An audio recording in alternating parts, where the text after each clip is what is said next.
Elle, l'étalon sauvage qui avait brisé les os de 3 hommes, s'immobilisa soudain face à Lucas, comme foudroyé par la douleur qu'il reconnaissait dans les yeux de l'enfant. Dans le silence glacé du ranch, l'animal redouté et le petit orphelin venaient de se reconnaître, unis par une blessure que personne d'autre ne pouvait voir. Avant de continuer, n'oubliez pas de vous abonner à la chaîne, d'aimer la vidéo et de commenter d'où dans le monde vous regardez. Allons-y.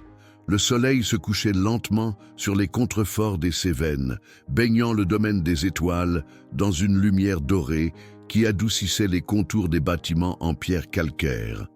Marcel Beaumont, propriétaire du ranch depuis 3 générations, observait avec frustration l'étalon Bay qui tournait nerveusement dans l'enclos le plus éloigné des écuries. « C'est fini, Antoine !» dit Marcel en secouant la tête, s'adressant à son maître d'équitation. « Ça fait 4 mois qu'on essaie. Ce cheval est impossible. » Antoine Lefebvre, un homme trapu aux mains calleuses et au visage buriné par 20 ans de dressage, essuya le sang qui coulait de son arcade sourcilière. Sa dernière tentative d'approcher l'étalon S était soldée par une violente ruade qui l'avait projeté contre la barrière. « Jamais vu un cheval aussi sauvage », admit Antoine, la voix teintée de respect malgré tout. « C'est comme s'il avait le diable en lui. » L'étalon, que les employés du ranch avaient surnommé Tonnerre en raison de son tempérament explosif, avait été capturé dans les montagnes 6 mois plus tôt. Personne ne savait comment un cheval de cette qualité était retrouvé à l'état sauvage. Sa robe baie luisait au soleil. Ses muscles puissants roulaient sous sa peau à chaque mouvement et son port de tête trahissait une lignée noble. « On devrait peut-être appeler ce spécialiste de Montpellier », suggéra Sylvie, la fille de Marcel, en rejoignant les 2 hommes. À 28 ans, elle représentait l'avenir du domaine, avec son diplôme d'agronomie et sa passion pour l'élevage équin. Marcel secoua la tête. « J'ai déjà appelé tout le monde. » Pierre Deschamps, René Moreau, même cette Américaine qui prétend parler aux chevaux, personne n'a réussi à l'approcher sans risquer sa vie. Tonnerre hennit bruyamment, comme pour confirmer ses paroles, avant de se cabrer majestueusement. Ses sabots avant frappèrent l'air avec une élégance menaçante. « Il va falloir s'en débarrasser », conclut Marcel avec regret. « Mais je ne peux pas garder un animal aussi dangereux sur le domaine, surtout avec les stages pour enfants qui commencent la semaine prochaine. » Sylvie fronça les sourcils. « Tu ne peux pas l'abattre, papa. »« Je n'ai pas dit ça, » répondit Marcel en soupirant. « Je connais un sanctuaire près de Toulouse qui pourrait le prendre, mais ils ne font pas de dressage. Il restera sauvage. » Le silence s'installa entre eux, troublé seulement par le souffle du vent dans les pins et les mouvements nerveux de Tonnerre dans son enclos. C'est à ce moment qu'une voiture remonta l'allée de gravier, soulevant un nuage de poussière ocre. Marcel reconnut le véhicule de sa sœur, Elisabeth, qui venait passer quelques jours au domaine avec son mari Philippe et leur fils Lucas. « Voilà Elisabeth », dit Marcel, se forçant à sourire malgré son humeur sombre. « Allons les accueillir. Et Antoine, met de la glace sur cette arcade. » La voiture se gara devant la maison principale et Elisabeth en sortit la première. Grande et élancée comme son frère, elle avait conservé une élégance naturelle malgré les épreuves que la vie lui avait imposées. Philippe la suivit, puis vint Lucas, un garçon mince de 8 ans aux cheveux châtains qui tombaient sur des yeux d'un bleu presque gris. « Marcel !» s'exclama Elisabeth en enlaçant son frère. « Comme c'est bon de te voir. Le domaine est toujours aussi magnifique. » Marcel rendit son étreinte à sa sœur, conscient de la fragilité qu'il sentait sous ses bras. Elisabeth avait perdu beaucoup de poids depuis la dernière fois qu'il l'avait vue, et les cernes sous ses yeux racontaient des nuits sans sommeil. « Bienvenue !» dit-il en se tournant vers Philippe, un professeur d'université à l'air perpétuellement préoccupé. Les 2 hommes se serrèrent la main avec une cordialité teintée de gêne. Puis, Marcel s'accroupit pour se mettre au niveau de son neveu. Bonjour Lucas. Tu as encore grandi depuis Noël. Le garçon hocha la tête sans répondre, ses yeux évitant le contact direct. Marcel n'insista pas.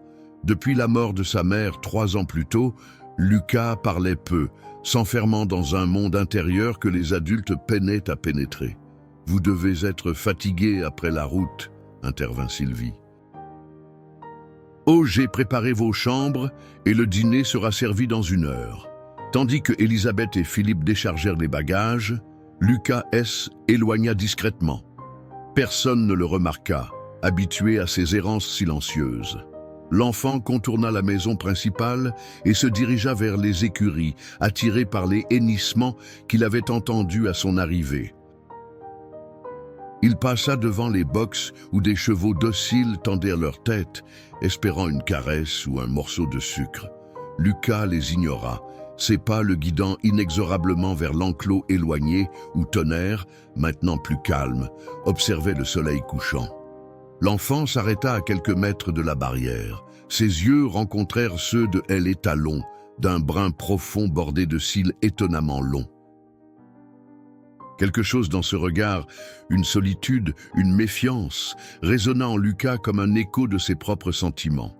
Sans un mot, sans un geste brusque, Lucas s'assit dans l'herbe, simplement là, à observer le cheval qui l'observait en retour.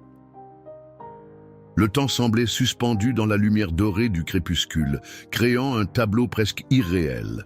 Un enfant immobile et un cheval sauvage, séparés par une simple barrière de bois, mais connectés par quelque chose d'invisible et de profond.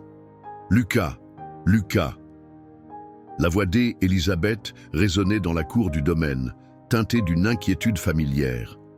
Le dîner était prêt depuis 20 minutes, et son fils avait encore disparu sans prévenir.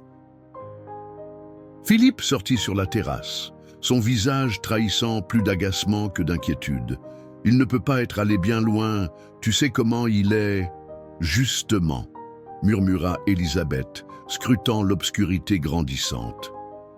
Depuis la mort de Claire, sa belle-fille et mère de Lucas, elle avait pris le rôle de mère de substitution, une responsabilité qui semblait l'écraser un peu plus chaque jour. Il ne connaît pas cet endroit. Et s'il s'était perdu? Et s'il était tombé quelque part? Marcel posa une main rassurante sur l'épaule de sa sœur. On va le retrouver. Sylvie, prends la lampe torche et vérifie du côté des écuries. Antoine et moi, on fera le tour des paddocks. Sylvie acquiesça et éloigna, sa silhouette rapidement avalée par la pénombre. Marcel et Antoine prirent la direction opposée, leurs pas crissant sur le gravier. « Bah, tu penses qu'il pourrait être allé vers Tonnerre ?» demanda Antoine, une pointe d'inquiétude dans la voix. Marcel accéléra instinctivement le pas. « J'espère que non. Ce cheval est imprévisible. » Ils contournèrent le grand hangar à foin et aperçurent l'enclos de Tonnerre. Ce qu'ils virent les figea sur place. Lucas était assis sur l'herbe, juste devant la barrière, immobile comme une statue. Et Tonnerre, l'étalon indomptable qui avait envoyé 3 hommes à l'hôpital, se tenait là à moins d'1 mètre de l'enfant, sa tête majestueuse baissée au niveau de celle du garçon. « Nom de Dieu !» souffla Antoine. « Ne bouge pas !» Marcel sentit son cœur s'accélérer. Un mouvement brusque, un bruit soudain, et le cheval pourrait paniquer, piétiner la barrière, blesser Lucas. Ou pire, « Lucas !» appela-t-il doucement, sa voix à peine audible. Lucas recule lentement, ne fait pas de geste brusque. L'enfant tourna légèrement la tête, ses yeux reflétant la faible lueur des étoiles naissantes. Il ne semblait pas effrayé, juste paisible. « Il est triste, » dit Lucas, sa voix si basse que Marcel dut tendre l'oreille pour l'entendre. « Qui est triste ?» demanda Marcel, s'approchant centimètre par centimètre. « Tonnerre !» répondit l'enfant, comme si c'était une évidence. « Il a perdu quelqu'un aussi. » Marcel et Antoine échangèrent un regard perplexe. Comment Lucas connaissait-il le nom du cheval? Et que voulait-il dire par « aussi » ? À cet instant, Tonnerre releva la tête et fixa les 2 hommes de ses grands yeux sombres. Ses naseaux se dilatèrent et un frémissement parcourut son corps puissant. Marcel retint son souffle, s'attendant à une explosion de panique équine. Mais l'impensable se produisit. Lucas se leva lentement, posa sa petite main sur la barrière et murmura quelque chose que les adultes ne purent entendre. Elle, étalon, souffla doucement, puis, dans un geste d'une délicatesse stupéfiante, approcha son museau et l'appuya légèrement contre la paume de l'enfant. « C'est impossible !» balbutia Antoine, les yeux écarquillés. Des pas précipités annoncèrent l'arrivée de Sylvie, suivie de Elisabeth et Philippe. « On l'a trouvé !» lança Sylvie, avant de s'arrêter net devant la scène surréaliste. « Lucas, s'écria Elisabeth, se élançant instinctivement vers son fils. « Non !» Marcel la retint par le bras. « Ne bouge pas, ne crie pas, mais ce cheval est dangereux !» protesta-t-elle, la panique déformant ses traits. « Plus maintenant, apparemment !» murmura Marcel, n'en croyant pas ses yeux. Pendant ces quelques secondes de ébahissement collectif, Lucas avait continué à caresser doucement le museau de Tonnerre. Le cheval restait remarquablement calme, ses yeux mi-clos comme s'il savourait ce contact.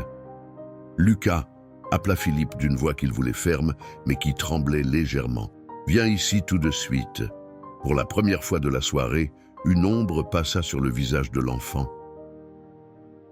Il se tourna vers les adultes, puis regarda à nouveau Tonnerre, visiblement déchiré. « Il faut que j'y aille !» l'entendirent-ils dire au cheval. « Mais je reviendrai demain. » Comme s'il comprenait, elle étalon recula de quelques pas, secouant sa crinière noire. Lucas éloigna de la barrière et rejoignit les adultes sans se presser. Dès qu'il fut à portée de main, Elisabeth l'attira contre elle dans une étreinte presque désespérée. « Mon Dieu, Lucas, tu m'as fait une de ces peurs. Tu ne dois jamais, jamais t'approcher des chevaux sans permission. Tu m'entends ?»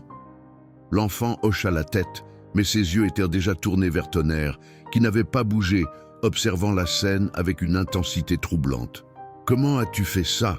demanda Sylvie, abasourdie. Lucas haussa les épaules, ce geste universel des enfants face à une question qu'ils ne savent pas comment expliquer aux adultes.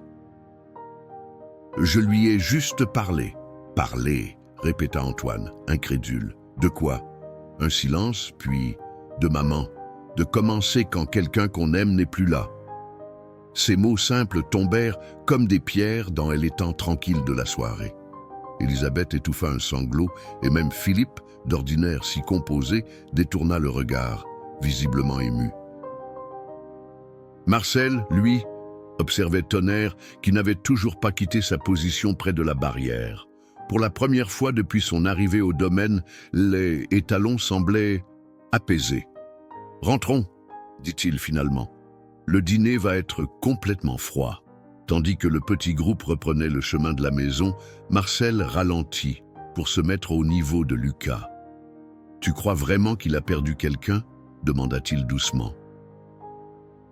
Lucas leva vers lui des yeux d'une sagesse dérangeante pour un enfant de 8 ans. « Je le sais, on reconnaît cette tristesse quand on la porte aussi. » Le dîner se déroula dans une atmosphère étrange. Autour de la grande table en chêne de la salle à manger, les adultes échangeaient des regards lourds de questions non formulées, tandis que Lucas mangeait en silence, perdu dans ses pensées.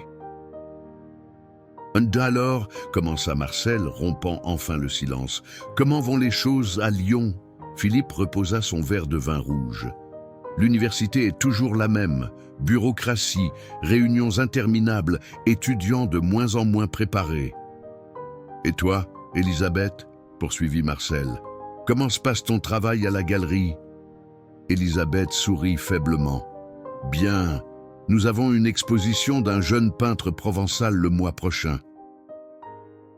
Ces toiles se vendent étonnamment bien pour un artiste émergent. » La conversation continua ainsi, superficielle et forcée, évitant soigneusement le sujet qui occupait tous les esprits, ce qui s'était passé avec Tonnerre. Ce fut finalement Sylvie qui osa l'aborder. « Lucas, dit-elle doucement, comment savais-tu que ce cheval s'appelait Tonnerre ?» L'enfant leva les yeux de son assiette. « Je l'ai entendu, répondit-il simplement. Tu l'as entendu, répéta Philippe, les sourcils froncés. Qui l'a dit? Lucas secoua la tête. Personne. Je l'ai entendu ici. Il posa sa petite main sur sa poitrine. Un silence embarrassé suivit cette déclaration. Philippe échangea un regard avec Élisabeth. Ce genre de regard que les adultes croient discret, mais que les enfants perçoivent parfaitement. Ce n'est qu'un nom, après tout, intervint Marcel, cherchant à détendre l'atmosphère. Peut-être l'a-t-il entendu quand nous parlions à notre arrivée. Peut-être, concéda Philippe, mais son ton suggérait qu'il n'y croyait pas. En tout cas, dit Antoine, qui avait été invité à se joindre à eux pour le dîner, je n'ai jamais rien vu de pareil en 20 ans de métier. Ce cheval n'a jamais laissé personne l'approcher sans tenter de le piétiner. Raison de plus pour que Lucas reste loin de cet animal, déclara fermement Élisabeth. C'est beaucoup trop dangereux. Mais maman, commença Lucas, utilisant instinctivement ce terme pour désigner celle qu'il élevait désormais. Il n'y a pas de « mais » qui tienne, trancha Philippe. Ta mère a raison, ce cheval est imprévisible. Lucas baissa la tête, mais son expression déterminée ne échappa pas à Marcel. Il reconnaissait cette lueur dans les yeux de son neveu, la même que celle qui animait Claire, sa mère biologique, quand elle avait décidé quelque chose. Après le dîner, tandis qu'Élisabeth aidait Lucas à s'installer dans sa chambre, Marcel prit Philippe à part, sur la terrasse. La nuit était douce, parfumée de lavande et de thym, et les cigales orchestraient leur concert nocturne. « Comment va-t-il vraiment ?» demanda Marcel, en désignant d'un signe de tête l'étage où se trouvait la chambre de Lucas. Philippe soupira profondément. « Il a ses bons et ses mauvais jours. Les médecins disent donc que c'est normal. Le deuil chez les enfants peut prendre des formes inhabituelles. Il parle de Claire. Rarement. Il garde tout à l'intérieur. » Philippe passa une main fatiguée sur son visage. La psychologue dit qu'il faut être patient, qu'il s'exprimera quand il sera prêt. Mais ça fait 3 ans, Marcel. 3 ans. Et j'ai parfois l'impression de vivre avec un fantôme. Marcel observa son beau-frère à la lueur des lanternes qui éclairaient la terrasse. Philippe semblait avoir vieilli de 10 ans depuis la mort de Claire. Ses cheveux grisonnaient aux tempes et des rides profondes encadraient sa bouche. « Et cette histoire avec le cheval, continua Philippe, je ne sais pas quoi en penser. C'est comme s'il avait une connexion spéciale, suggéra Marcel. Philippe haussa les épaules. Je suis professeur de physique, Marcel. Je crois aux faits, aux choses qu'on peut mesurer et expliquer. Mais ce que j'ai vu ce soir défie la logique, compléta Marcel. Exactement.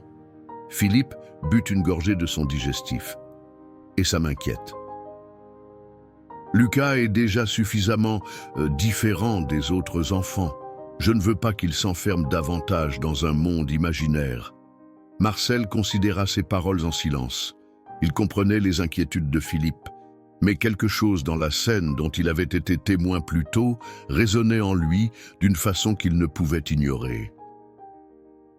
Dans la chambre de Lucas, Élisabeth bordait son fils, un rituel qu'il maintenait malgré les protestations occasionnelles du garçon qu'il était trop grand pour ça. « Tu as aimé voir les chevaux ?» demanda-t-elle doucement. Lucas hocha la tête, ses yeux brillants dans la semi-obscurité. Sur tout honneur, Élisabeth hésita, puis « Lucas, ce cheval, il est vraiment dangereux. » Oncle Marcel et Antoine s'occupent de chevaux depuis longtemps, et même eux n'arrivent pas à l'approcher. « Il n'est pas dangereux, » protesta Lucas. « Il est juste triste et effrayé. »« Comment peux-tu savoir ça, mon chéri ?» L'enfant détourna le regard. « Je le sais, c'est tout. » Élisabeth caressa les cheveux de son fils, son cœur se serrant à la pensée de tout ce que ce petit être avait dû traverser. « Promets-moi que tu ne t'approcheras plus de lui sans un adulte, d'accord ?» Lucas hésita, puis hocha imperceptiblement la tête. Élisabeth se pencha pour l'embrasser sur le front. « Bonne nuit, mon petit prince. »« Bonne nuit, » murmura Lucas. Mais dès que la porte se referma, l'enfant se redressa dans son lit. Par la fenêtre, il pouvait voir les étoiles qui scintillaient au-dessus des pâturages. Et quelque part là-bas, sous ce même ciel étoilé, il savait que Tonnerre l'attendait. L'aube étendait à peine ses doigts roses sur la vallée quand Lucas se glissa hors de son lit. Il s'habilla silencieusement, enfila ses baskets sans faire de bruit et entr'ouvrit sa porte. Le couloir était désert, noyé dans cette lumière grise qui précède le véritable lever du jour.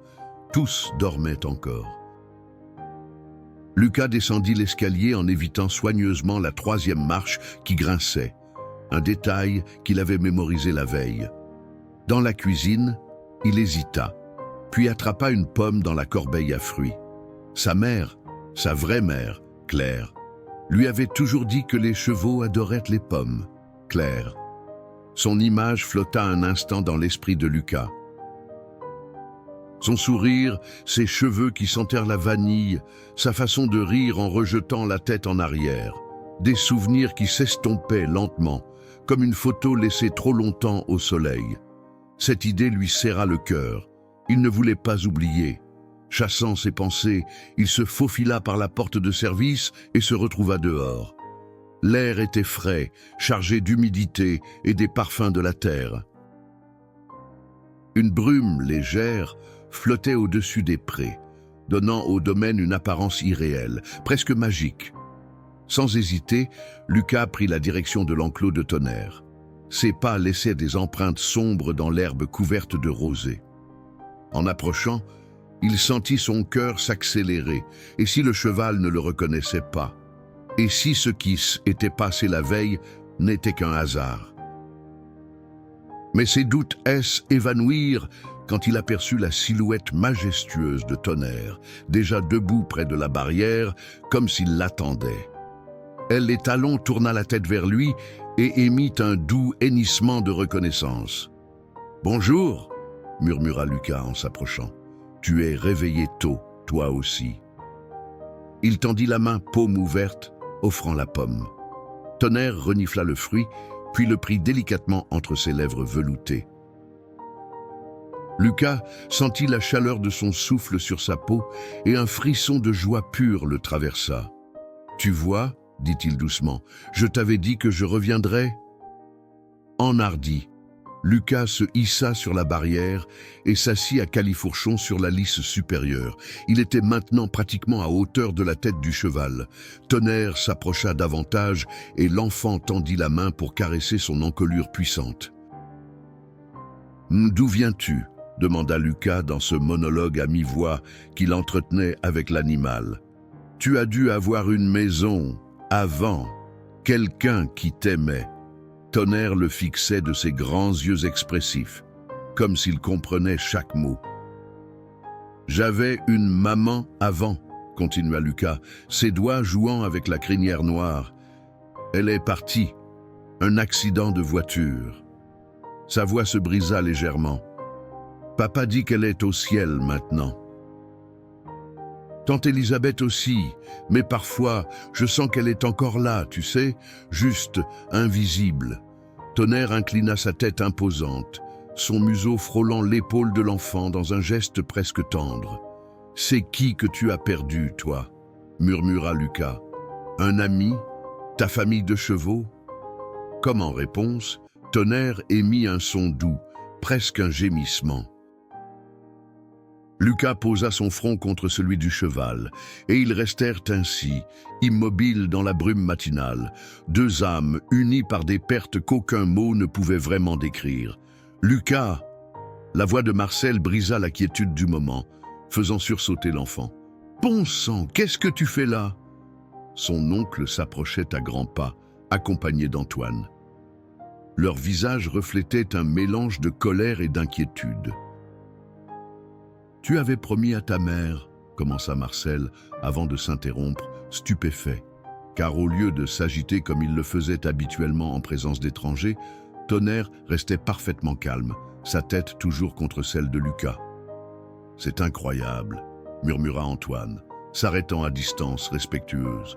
« Je n'ai jamais vu ça. » Lucas glissa de la barrière, mais garda une main sur l'encolure de Tonnerre.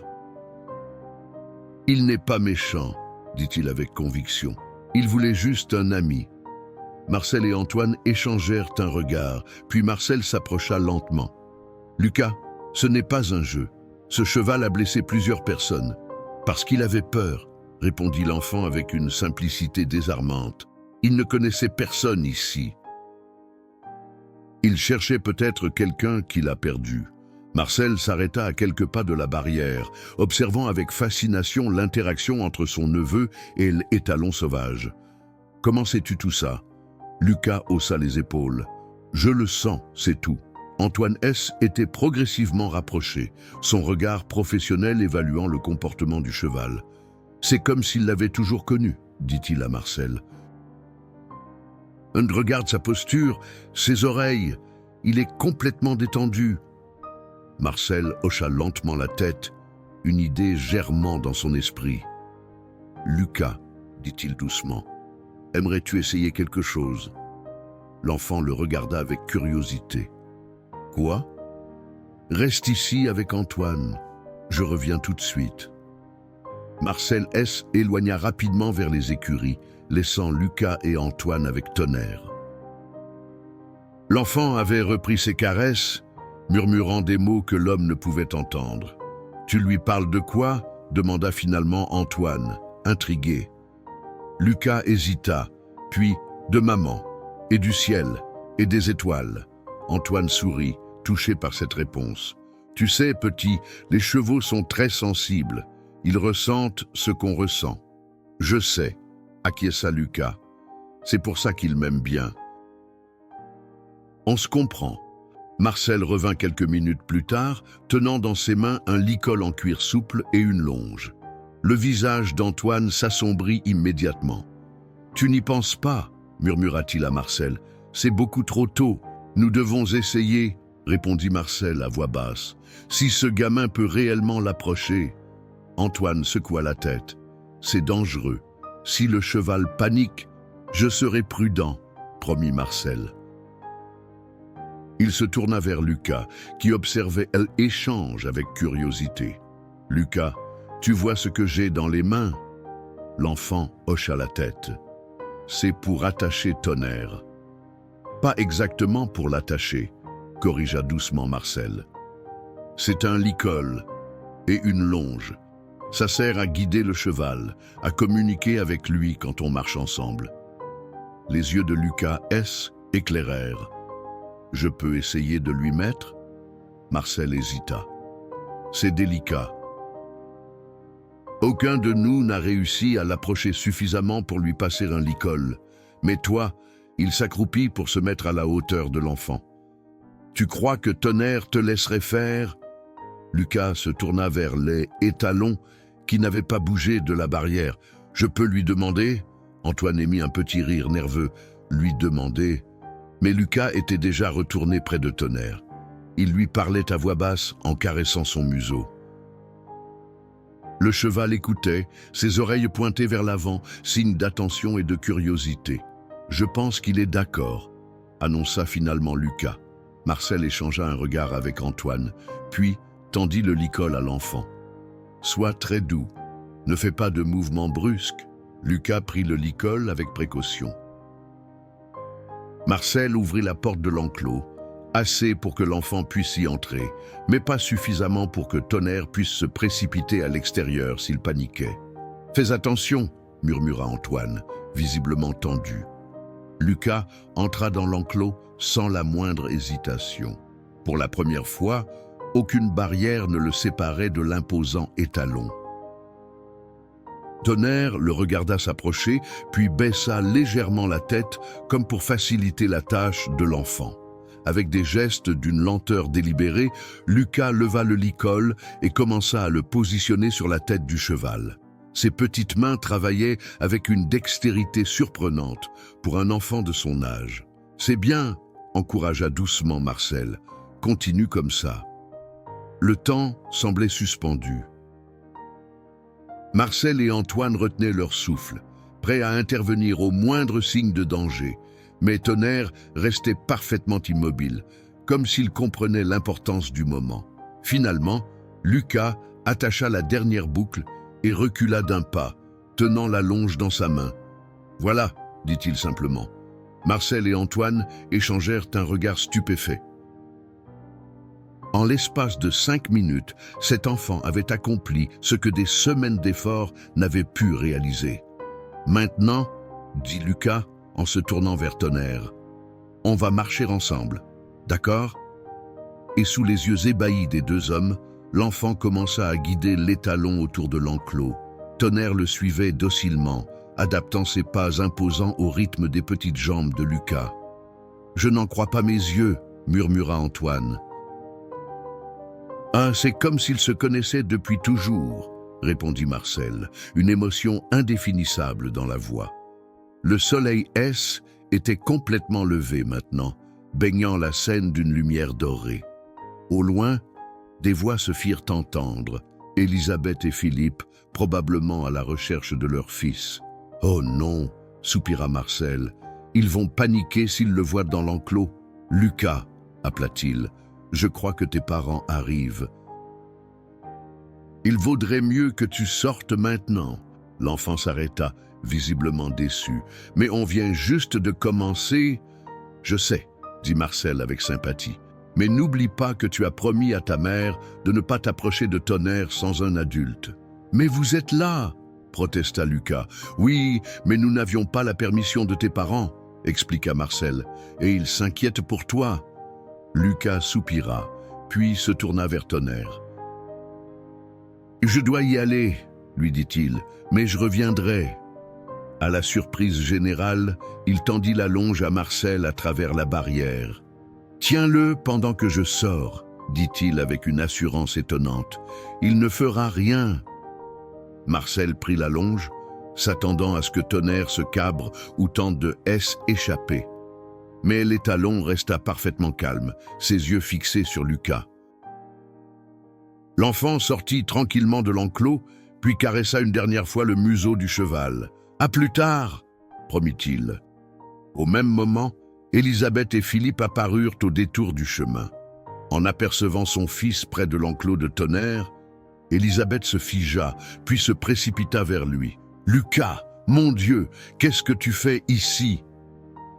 Elle l'attira contre elle, scrutant son corps à la recherche de la moindre blessure. « Tu vas bien ?»« Il ne t'a pas fait de mal ?»« Je vais très bien, maman, » répondit Lucas, légèrement embarrassé par cette démonstration d'inquiétude. « Tonnerre est mon ami. » Philippe, qui venait de les rejoindre, regardait avec stupéfaction Marcel, qui tenait toujours la longe attachée à Tonnerre. « Comment ?» Marcel secoua la tête, encore abasourdi lui-même. « C'est Lucas. Il a réussi à lui mettre un licol et à le faire marcher en longe. » Personne n'avait jamais pu faire ça avant. Élisabeth regardait alternativement son fils et le cheval, l'incompréhension se lisant sur son visage. Mais comment est-ce possible? Lucas haussa les épaules avec cette simplicité propre aux enfants. Je lui ai juste parlé, et il m'a écouté. Le petit déjeuner fut animé par une discussion houleuse. Dans la cuisine ensoleillée du domaine, les voix s'élevaient et s'entrecroisaient, tantôt passionnées, tantôt inquiètes, tandis que Lucas, assis au bout de la table, grignotait ses tartines en silence. « C'est hors de question », martelait Philippe, sa tasse de café fermement serrée entre ses mains. « Ce cheval est imprévisible et dangereux. » « Mais tu as vu ce qui s'est passé ce matin, » argumenta Marcel.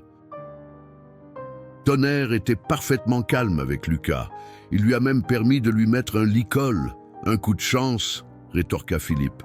Ou alors le cheval était simplement fatigué. Ça ne change rien au fait qu'il a envoyé 3 personnes à l'hôpital. Élisabeth, qui préparait des œufs brouillés près de la cuisinière, se tourna vers eux.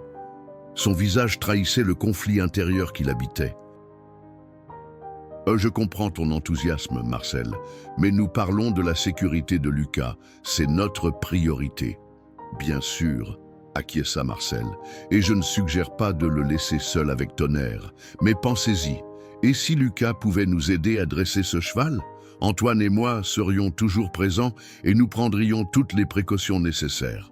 Dresser un cheval n'est pas un jeu pour un enfant de 8 ans, trancha Philippe. Je n'ai jamais dit que était un jeu, répondit Marcel, s'efforçant de garder son calme.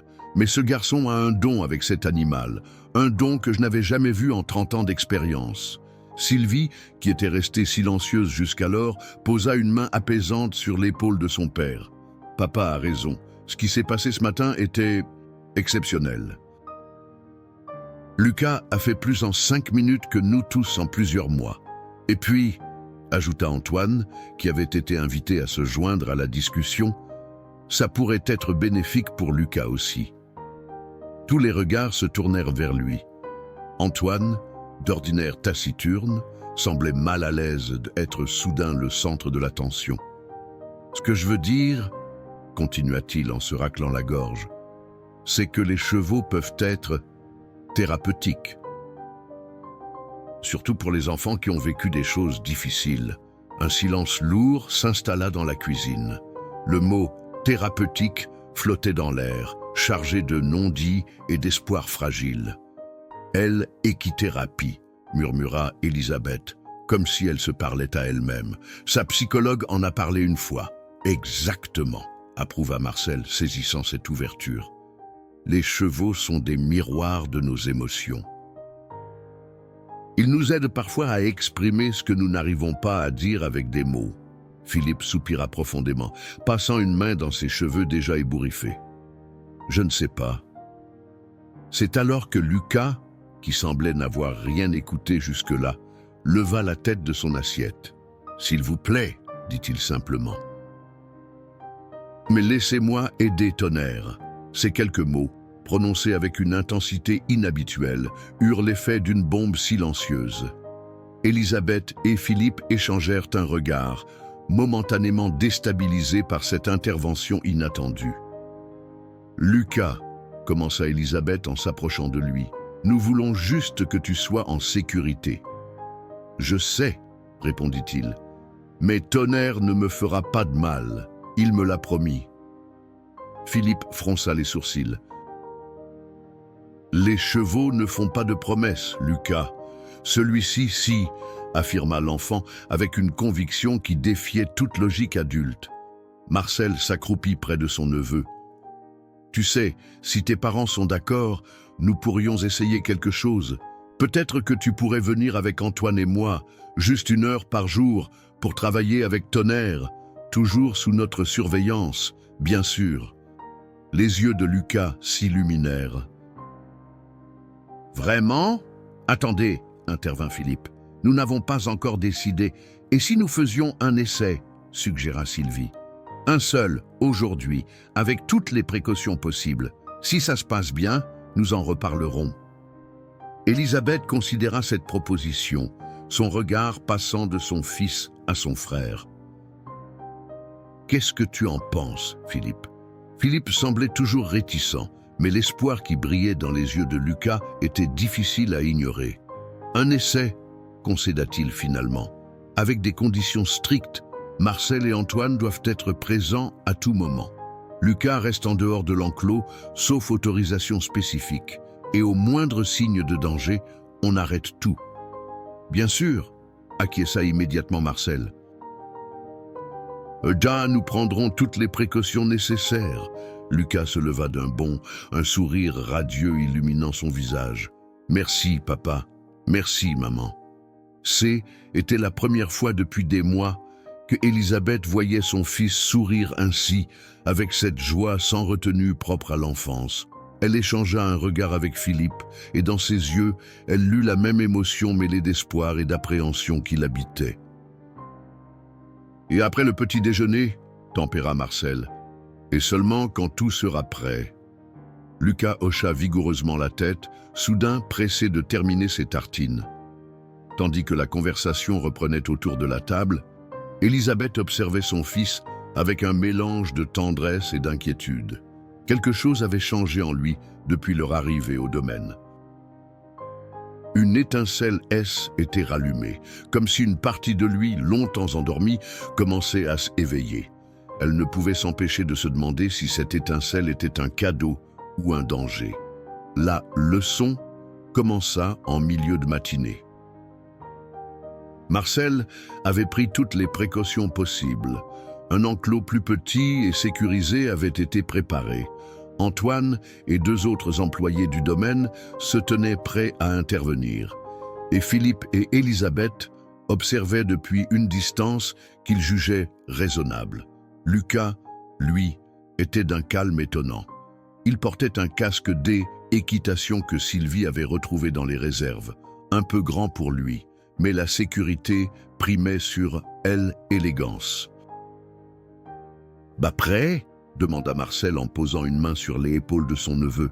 Lucas hocha la tête, ses yeux déjà fixés sur Tonnerre qui attendait dans l'enclos principal. Elle et Talon semblaient sentir que quelque chose d'important se préparait. Il longeait la barrière d'un pas nerveux, secouant occasionnellement sa crinière noire. « On va d'abord le faire venir dans le petit enclos », expliqua Marcel. « Antoine et moi allons essayer de le guider avec des barrières mobiles.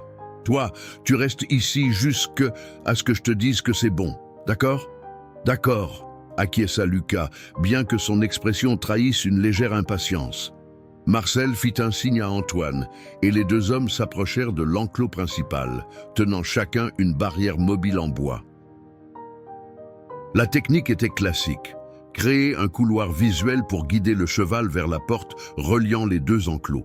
Mais dès qu'ils s'approchèrent, Tonnerre se cabra, ses sabots frappant l'air avec une force inquiétante. « Attention !» cria Philippe depuis sa position d'observation. Antoine et Marcel reculèrent prudemment. Tonnerre S était réfugié à l'autre bout de l'enclos, la tête haute, les naseaux dilatés, tout son corps exprimant la méfiance. « Ça ne va pas marcher comme ça, » soupira Marcel. « Il est trop nerveux. Je peux essayer ?» demanda Lucas, qui, était rapproché malgré les consignes. Marcel hésita, jetant un coup d'œil vers Philippe et Élisabeth. Ils semblaient partagés, mais finalement, Philippe hocha légèrement la tête.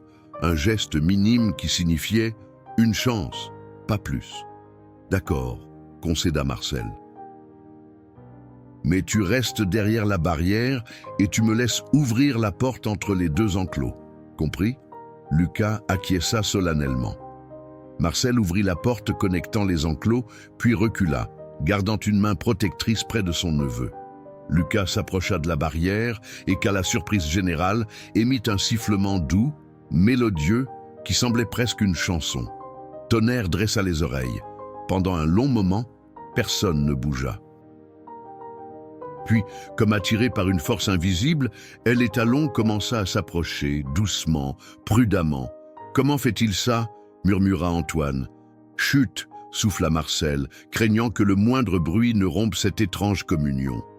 Tonnerre s'arrêta à quelques mètres de la porte ouverte, hésitant visiblement. Lucas continua son sifflement, variant légèrement la mélodie, ses yeux ne quittant jamais ceux du cheval. Et puis, dans un mouvement fluide et gracieux, Tonnerre franchit la porte et entra dans le petit enclos. « Il l'a fait », chuchota Élisabeth, incrédule. « Il l'a vraiment fait. » Marcel referma doucement la porte derrière les Talons, qui ne semblait avoir d'yeux que pour Lucas.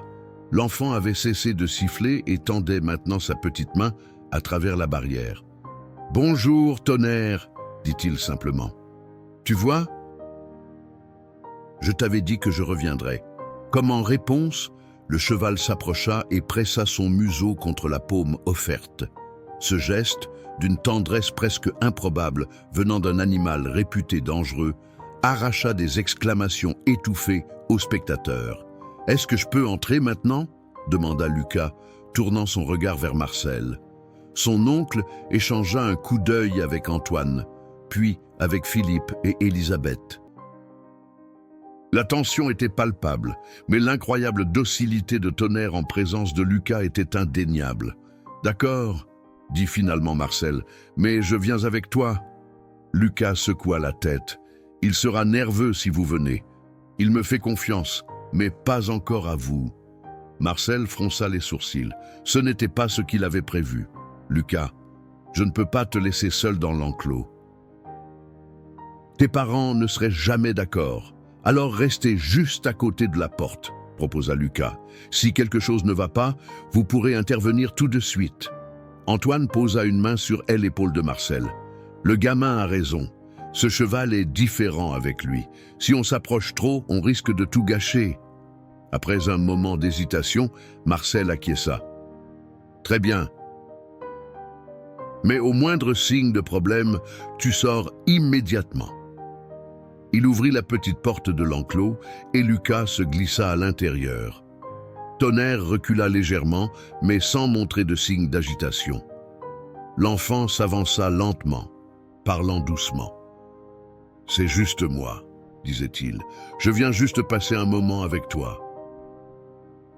On peut marcher ensemble, si tu veux. » À la surprise générale, Tonnerre s'approcha de lui-même et baissa la tête, comme pour permettre à Lucas de lui caresser l'encolure. L'enfant le fit avec une aisance stupéfiante, comme s'il avait passé sa vie entière auprès des chevaux. « Il a un don, » murmura Antoine à Marcel. « Je n'ai jamais vu ça. »« Moi non plus, » admit Marcel. Il observait la scène avec émerveillement et une pointe de fierté pour son neveu. Plus loin, Élisabeth avait inconsciemment saisi la main de Philippe. Ses yeux ne quittèrent pas son fils, partagés entre l'inquiétude et une émotion plus profonde, plus difficile à nommer. Dans l'enclos, Lucas semblait avoir oublié le monde extérieur. Il parlait à Tonnerre en caressant son flanc, contournant lentement l'animal pour se familiariser avec toutes les parties de son corps. Le cheval le suivait du regard, tournant la tête pour ne jamais le perdre de vue. « Je pense que quelqu'un t'a aimé avant, » dit Lucas, assez fort pour que les adultes l'entendent. « Tu es trop gentil pour avoir toujours été tout seul. » Ces mots simples, prononcés avec la conviction propre à l'enfance, touchèrent Élisabeth au cœur. Elle sentit sa gorge se nouer et ses yeux s'emplirent de larmes qu'elle s'empressa d'essuyer. « Oh, tu as raison, » dit Marcel, s'approchant légèrement de la barrière. « Ce cheval a probablement appartenu à quelqu'un. Il est trop bien proportionné pour être complètement sauvage. Et il connaît certains commandements de base, même s'il refuse de les exécuter pour nous. » Les jours suivants établirent une routine que tout le monde au domaine observait avec un mélange d'émerveillement et de précaution. Chaque matin, après le petit déjeuner, Lucas retrouvait Tonnerre pour ce que Marcel appelait désormais officiellement des séances de travail, bien qu'elles ressemblassent davantage à des rencontres entre deux amis. Philippe et Élisabeth, initialement tendus à l'idée de voir leur fils dans le même enclos qu'un cheval autrefois considéré comme dangereux, commençaient à se détendre. La transformation de Tonnerre était indéniable, de bête sauvage et imprévisible. Il était devenu calme et attentif en présence de Lucas. Ce matin-là, une semaine après leur arrivée au domaine, Lucas franchit la barrière avec une assurance qui faisait presque oublier qu'il n'avait que 8 ans. Tonnerre l'accueillit par un hennissement doux, presque un salut. « Bonjour, mon grand », dit l'enfant en caressant l'encolure puissante. « Tu as bien dormi ?» Marcel observait depuis la barrière, notant mentalement les progrès. Avec n'importe qui d'autre, Tonnerre maintenait encore ses distances, mais avec Lucas, il se comportait comme le plus docile des chevaux de manège. « Tu veux essayer quelque chose de nouveau aujourd'hui ?» demanda Marcel à son neveu. Lucas leva les yeux, intéressé. « Quoi ? Je me disais... Peut-être que Tonnerre te laisserait monter sur son dos ?» L'idée flottait dans l'esprit de Marcel depuis plusieurs jours. Si Lucas pouvait véritablement monter Tonnerre, cela prouverait définitivement que le cheval était dressable, qu'il y avait un espoir de le sauver du sanctuaire qui l'attendait. Les yeux de Lucas s'illuminèrent, puis une ombre de doute les traversa. « Je ne sais pas monter à cheval. »« Ce n'est pas grave, » le rassura Marcel. « On commencera tout doucement. Juste s'asseoir sur son dos, sans selle, pendant que je tiens la longe. » Lucas se tourna vers Tonnerre, comme pour lui demander son avis. Le cheval le regardait de ses grands yeux expressifs, immobile. « D'accord, » dit finalement l'enfant. On peut essayer. Marcel alla chercher un tapis de monte, pas une selle complète, qui aurait pu effrayer Tonnerre, mais juste de quoi protéger son dos et offrir un peu de stabilité à Lucas. Pendant ce temps, Antoine apporta un petit montoir, une sorte de marchepied qui permettrait à Lucas d'atteindre le dos du cheval sans effort. Elisabeth et Philippe, alertés par cette nouvelle étape, s'étaient rapprochés. « Tu es sûr que c'est sans danger ?» demanda Elisabeth, l'inquiétude creusant à nouveau des sillons sur son front. « Aussi sûr qu'on peut l'être », répondit Marcel. Tonnerre n'a montré aucun signe d'agressivité envers Lucas depuis le début. « Et nous serons tous là pour surveiller. » Philippe semblait vouloir protester, mais les mots moururent sur ses lèvres quand il vit l'expression de son fils. Un mélange d'excitation et de détermination qu'il n'avait pas vu depuis la mort de Claire. Lucas guida doucement Tonnerre vers le montoir. Elle, Étalon, suivit sans résistance, s'arrêtant exactement où l'enfant le souhaitait. « Bien, » dit Marcel en approchant avec précaution, le tapis de monte dans les mains. « Je vais lui mettre ça sur le dos, d'accord ?» Lucas hocha la tête, puis murmura quelque chose à l'oreille de Tonnerre. Le cheval resta parfaitement immobile tandis que Marcel, avec des gestes lents et délibérés, posait le tapis sur son dos. « Parfait !» approuva Marcel. « Maintenant, Lucas, tu vas monter sur le marchepied et je vais t'aider à te mettre en selle. » « Tu te souviens de ce que je t'ai expliqué ?» Doucement, sans geste brusque, l'enfant acquiesça solennellement. Il grimpa sur le montoir, se retrouvant maintenant à hauteur du dos de Tonnerre. Marcel s'approcha pour l'aider, mais Lucas leva une main pour l'arrêter. « Je peux le faire tout seul, dit-il avec une assurance surprenante. » Avant que quiconque puisse protester, Lucas posa ses deux mains sur le dos de Tonnerre et dans un mouvement souple, se hissa sur le cheval. Tonnerre frémit légèrement, mais ne fit aucun mouvement pour se dérober. Un silence stupéfait s'installa autour de l'enclos. Lucas était assis sur le dos de Tonnerre, ses petites jambes pendant de chaque côté, ses mains reposant légèrement sur la crinière noire. Et le cheval restait parfaitement calme, comme si porter cet enfant était la chose la plus naturelle du monde. « Incroyable !» murmura Antoine. Marcel s'approcha avec la longe qu'il attacha au licol de Tonnerre. « Comment te sens-tu là-haut » demanda-t-il à Lucas. Un sourire radieux illumina le visage de l'enfant. « C'est génial.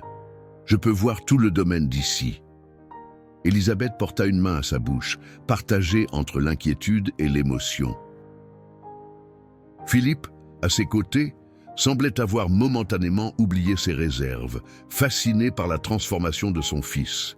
« On va juste faire un petit tour de l'enclos, très lentement, » expliqua Marcel, en tenant fermement la longe. « Tu t'accroches bien à sa crinière, comme je t'ai montré. » Il commença à guider Tonnerre autour de l'enclos.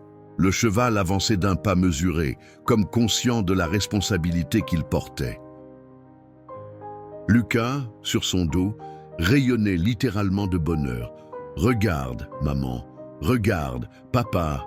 appelait-il, oubliant momentanément sa réserve habituelle. Et ce fut peut-être ce cri de joie, cette exclamation si normale pour un enfant de 8 ans, qui toucha le plus Elisabeth. Des larmes silencieuses coulaient sur ses joues, tandis qu'elle observait son fils, transformé par cette connexion inexplicable avec un animal que tout le monde avait jugé impossible à approcher. Le 3e jour après la première monte de Lucas, Marcel reçut un appel qui allait tout changer. Il était dans le bureau de la maison principale, occupé à planifier les stages des équitations qui débuteraient la semaine suivante, quand son téléphone sonna. Le numéro affiché lui était inconnu. « Marcel Beaumont, domaine des étoiles », répondit-il machinalement. « Monsieur Beaumont, je m'appelle Juliette Mercier. J'appelle au sujet d'un cheval que vous auriez recueilli il y a quelques mois. Un étalon bai. » Marcel se redressa sur sa chaise, soudain très attentif. « Tonnerre ? Est-ce le nom que vous lui avez donné ?» La voix à l'autre bout du fil semblait émue. Son vrai nom était Claire. Il appartenait à mon père, Henri Mercier. Il est décédé dans un accident il y a 7 mois. Marcel ferma les yeux un instant, assimilant cette nouvelle information. Je suis désolé pour votre père, Madame Mercier. Et oui, nous avons bien recueilli un étalon bai qui errait dans les montagnes il y a environ 6 mois. Comment avez-vous su qu'il était chez nous? C'est une longue histoire, soupira Juliette. Après la mort de mon père, j'ai dû m'occuper de sa succession depuis Paris. Son domaine était près de Sisteron. Éclair a disparu peu après l'accident. Les voisins pensaient qu'Ilès était enfui pendant l'orage qui a suivi les funérailles. J'ai engagé des recherches, mais sans succès. Et puis, hier, un ami de mon père qui était en vacances dans votre région m'a appelé. Il jure avoir vu Éclair dans votre domaine.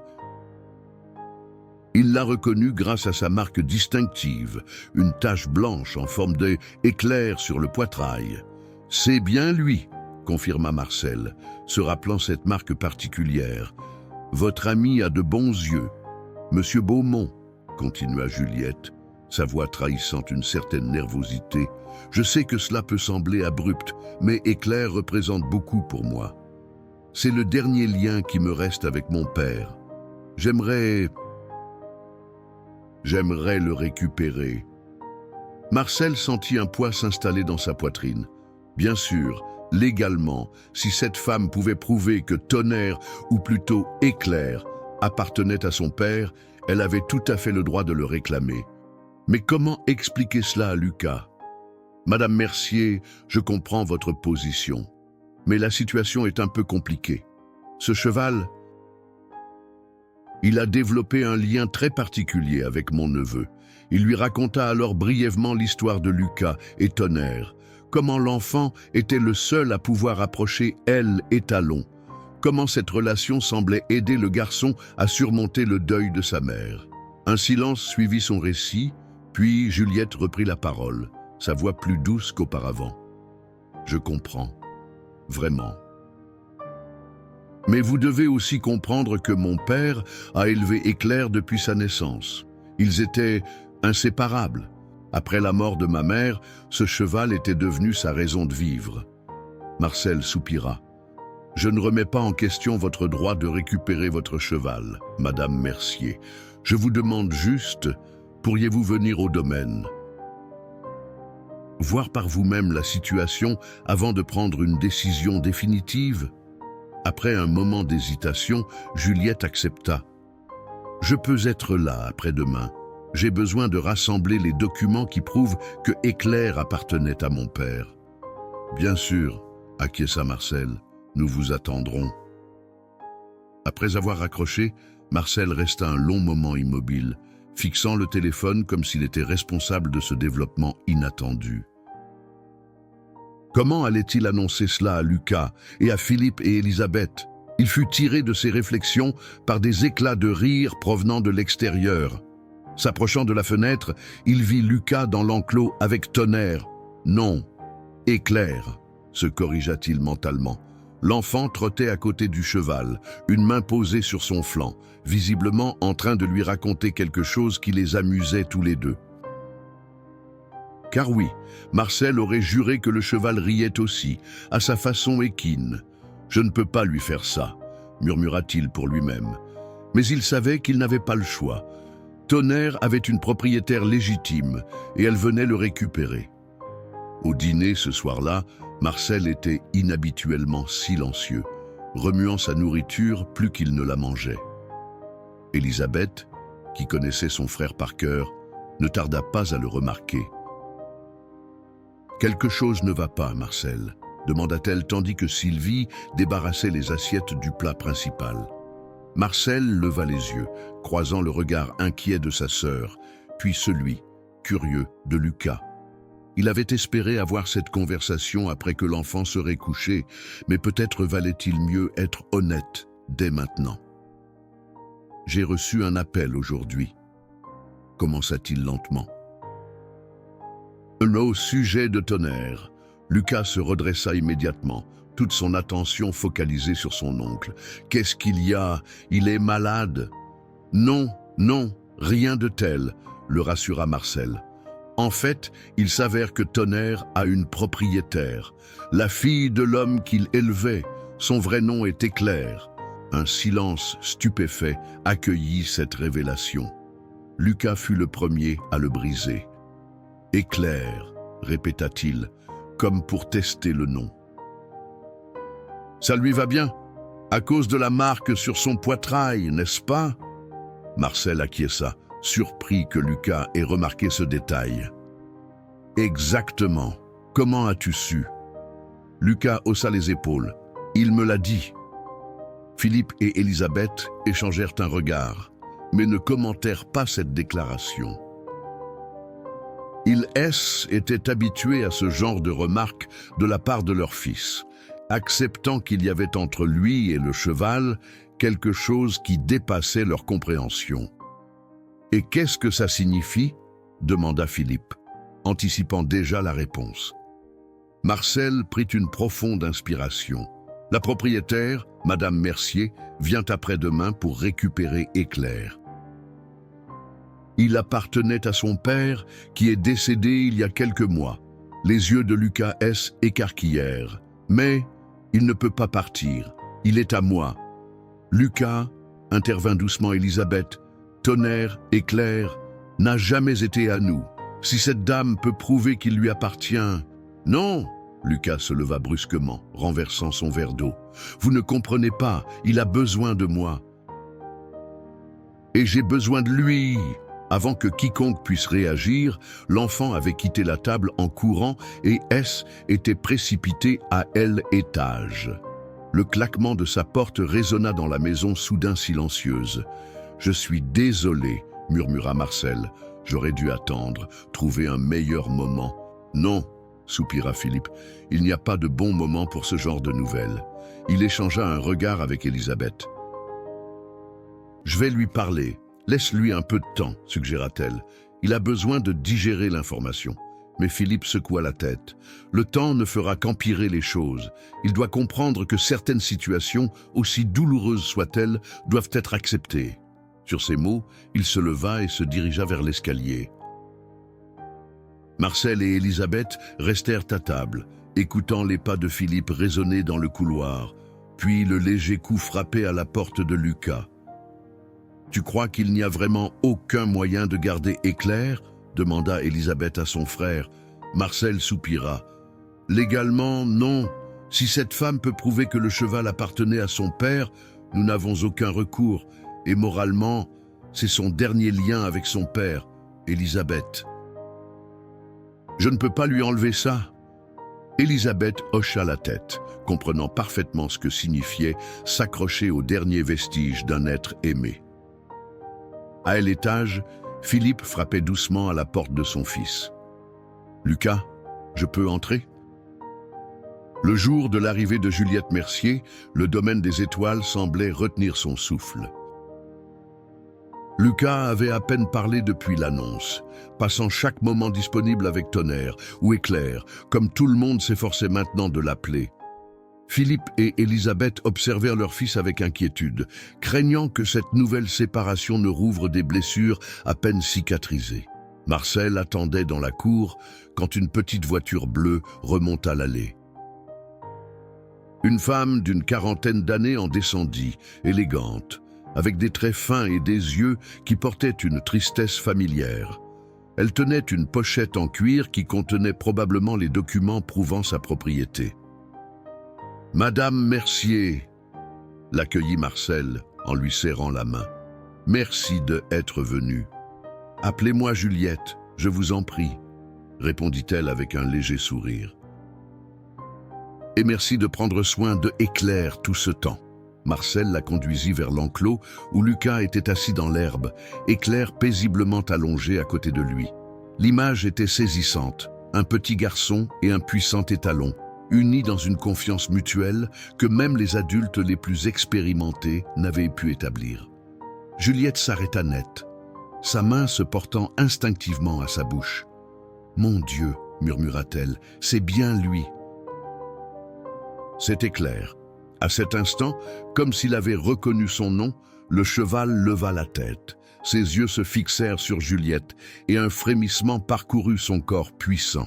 Il se releva d'un mouvement fluide, l'oreille tendue vers la nouvelle venue. Lucas, sentant le changement chez son ami, se leva aussi. Il regarda Juliette avec une méfiance non dissimulée, se plaçant presque instinctivement entre elle et le cheval. « Bonjour, Lucas », dit doucement Juliette en s'approchant de la barrière. « Je m'appelle Juliette. Ton oncle m'a beaucoup parlé de toi. » L'enfant ne répondit pas, mais ses yeux, si expressifs, parlaient pour lui. « Vous êtes venu pour me l'enlever. » « Mais c'est vraiment extraordinaire, » continua Juliette, observant l'interaction entre l'enfant et le cheval. « Mon père disait toujours que Éclair avait une âme spéciale, qu'il choisissait ses amis avec soin. » À la mention du père, quelque chose changea dans l'expression de Lucas. « Il est mort, n'est-ce pas? Comme ma maman. » Juliette hocha lentement la tête, touchée par la perspicacité de l'enfant. « Oui, dans un accident. » Éclair était tout pour lui, surtout après que ma mère nous a quittés. Lucas caressa l'encolure de Éclair, puis, à la surprise de tous, ouvrit la porte de l'enclos et fit signe à Juliette d'entrer. « Venez, » dit-il simplement. « Alors il veut vous voir. » Marcel s'apprêtait à protester. Éclair n'avait encore accepté personne d'autre que Lucas, mais Juliette avait déjà franchi la porte, mue par une confiance inexplicable en cet enfant qu'elle venait de rencontrer. Elle s'approcha lentement, la main tendue. « Bonjour, mon beau », murmura-t-elle. « Tu te souviens de moi ?» Éclair la fixa un long moment, puis, à la stupéfaction générale, avança son museau et le pressa doucement contre sa paume. Juliette laissa échapper un sanglot étouffé et des larmes silencieuses commencèrent à couler sur ses joues. « Il se souvient » chuchota-t-elle. « Il se souvient des pommeaux que je lui donnais quand j'allais voir papa. » Lucas observait cette scène avec des émotions contradictoires. Une part de lui était heureuse de voir Éclair retrouver quelqu'un qui l'aimait, mais une autre part se sentait trahie. Son cheval, son ami, accueillait cette étrangère comme une vieille connaissance. « Il peut rentrer chez lui maintenant », dit-il finalement, sa petite voix étranglée par l'effort de ne pas pleurer. Juliette se tourna vers lui, essuyant ses larmes d'un revers de main. « Ah, tu sais, » dit-elle doucement, « Éclair est chez lui ici aussi, maintenant, grâce à toi. » Elle s'accroupit pour être à la hauteur de Lucas. « Mon père aurait été si heureux de voir que Éclair a trouvé un ami comme toi, quelqu'un qui le comprend vraiment. Mais vous êtes venu le chercher, » dit Lucas, une larme échappant enfin. Juliette regarda tour à tour l'enfant et le cheval, puis Marcel qui observait la scène depuis la barrière. Une décision semblait se former dans son esprit. « Je vis à Paris, » dit-elle lentement, « dans un petit appartement. Ce n'est pas un endroit pour un cheval comme Éclair. » Elle prit une profonde inspiration. « Il serait beaucoup plus heureux ici, avec toi. » Lucas leva des yeux incrédules. « Vraiment? Il peut rester ?» Juliette hocha la tête, à une condition. « Laquelle ? Que je puisse venir le voir de temps en temps. Et que tu continues à prendre soin de lui comme tu l'as fait jusqu'à présent. » Le visage de Lucas s'illumina d'un sourire si radieux qu'il semblait transformer l'air autour de lui. « Promis. » Marcel s'approcha, profondément ému par ce qu'il venait de voir. « Madame Mercier, Juliette, c'est très généreux de votre part. » Elle sourit, caressant une dernière fois l'encolure des Éclairs. « Mon père disait toujours que ce cheval avait une mission dans la vie. Je crois qu'il l'a trouvé ici, avec Lucas. » Tandis qu'ils quittaient l'enclos, Élisabeth et Philippe, qui avaient observé la scène de loin, s'approchèrent. Élisabeth avait les yeux humides, et même Philippe semblait ému. « Merci », dit simplement Élisabeth à Juliette. « Vous ne pouvez pas savoir ce que cela signifie pour notre fils. »« Je crois que je le sais », répondit doucement Juliette. « La perte nous marque tous, mais elle est particulièrement cruelle pour les enfants. Ils ont besoin de quelque chose, ou quelqu'un pour les aider à traverser ce vide. » Lucas était retourné auprès de Éclair, lui murmurant à l'oreille ce qui semblait être des nouvelles excitantes. Le cheval secouait sa crinière comme s'il comprenait parfaitement. Il lui parle de sa mère, parfois, confia Élisabeth à Juliette. Il dit que Éclair comprend ce que c'est de perdre quelqu'un qu'on aime. Juliette hocha la tête, comprenant profondément cette connexion. Les animaux savent. Ils sentent notre chagrin et nous offrent un amour qui ne demande rien en retour. Ce soir-là, alors que le soleil se couchait sur le domaine des étoiles, Lucas resta plus longtemps que d'habitude avec Éclair. Assis dans l'herbe de l'enclos, la tête appuyée contre le flanc puissant du cheval, il regardait les premières étoiles apparaître dans le ciel pourpre. « Tu sais quoi, Éclair ?» murmura-t-il. « Je crois que maman et le papa de Juliette se connaissent, là-haut. Ils nous regardent et ils sont contents qu'on soit ensemble. » Éclair émit un doux hennissement, comme pour confirmer cette belle certitude. Et pour la première fois depuis longtemps, Lucas sentit que le monde, malgré ses blessures et ses absences, pouvait encore être un endroit où l'amour trouvait toujours un chemin. Parfois, à travers le regard compréhensif d'un cheval, autrefois sauvage, qui avait lui aussi connu la perte et trouvé la guérison dans une amitié inattendue.